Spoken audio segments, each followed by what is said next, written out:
loud. I think we're going. Awesome. So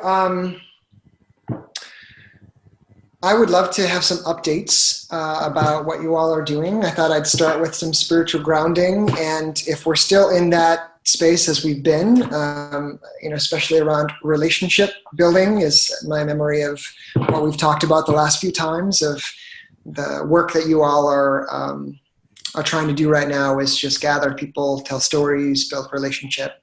And I am grateful to my partner, Sarah, for,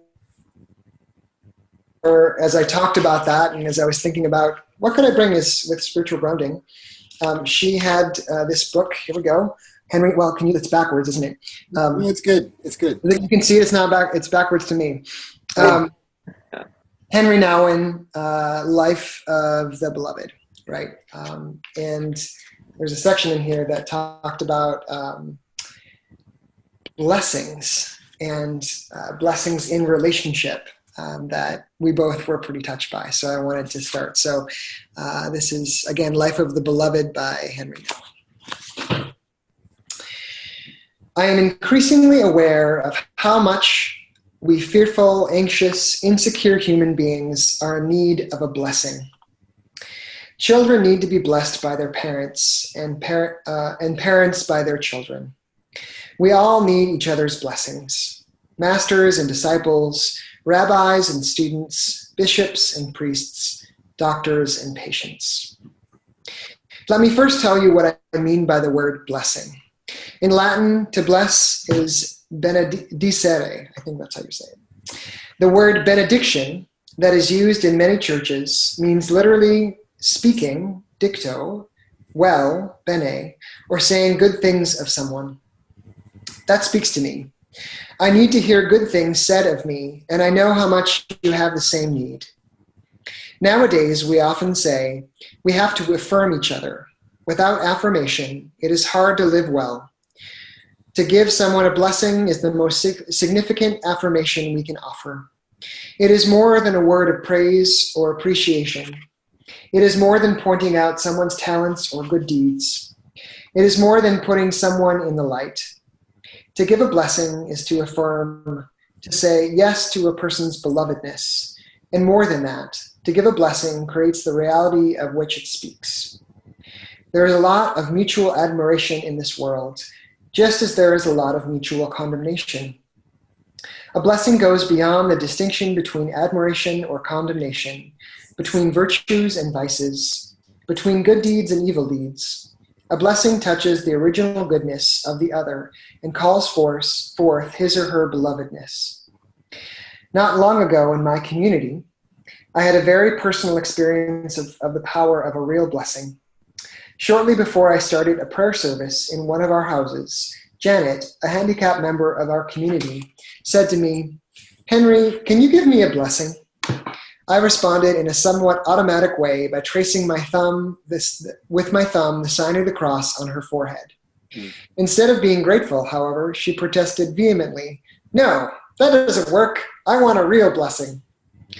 I suddenly became aware of the ritualistic quality of my response to her request and said, "Oh, I'm sorry. Let me give you a real blessing when we are together for the prayer service." She nodded with a smile, and I realized that something special was required of me. After the service, when about 30 people were sitting in the circle on the floor, I said, "Janet has asked for me a special blessing. She feels that she needs that right now." As I was saying this, I didn't know what Janet really wanted, but Janet didn't leave me in doubt for very long. As soon as I had said, "Janet has asked me for a special blessing," she stood up and walked toward me.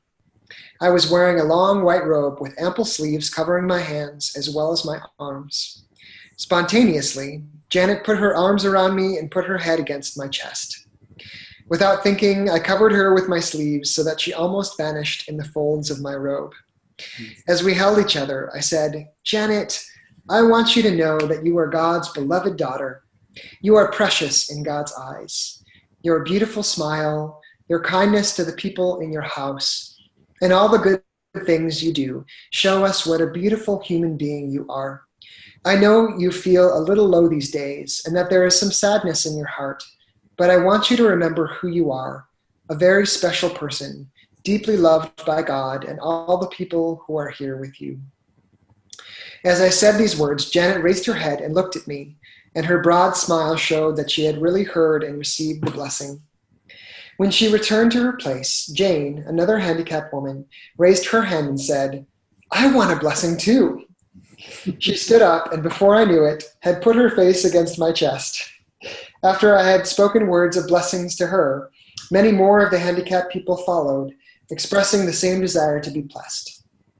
The most touching moment, however, came when one of the assistants, a 24-year-old student, raised his hand and said, "And what about me?" "Sure," I said, "come."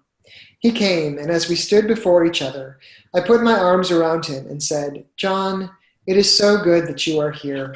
You are God's beloved son. Your presence is a joy for all of us. When things are hard and life is burdensome, always remember that you are loved with an everlasting love." As I spoke these words, he looked at me with tears in his eyes, and then he said, "Thank you. Thank you very much."